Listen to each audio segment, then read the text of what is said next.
বন্ধুরা, আজকে গাছের সবচেয়ে বড় এই পেঁপেটা প্রায় 2.5 কেজি ওজন, 2.5 কি 3 কেজি হবে।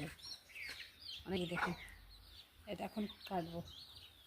গাছ থেকে পাড়ে নিয়ে আসলাম, এই যে সদ্য পাড়া। এখনই এই যে দেখেন, আমার মুখ থেকে মাথা থেকেও বড়, কত বড় এটা। আসুন, দাওয়াত রইল, পেঁপে খাওয়ার দাওয়াত রইল।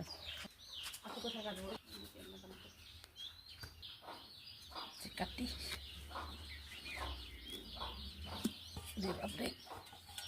এই যে দেখেন কতগুলা বীজ।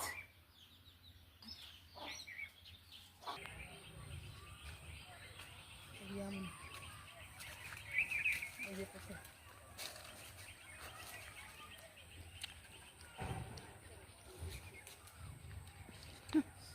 খুব মিষ্টি, দারুণ টেস্ট।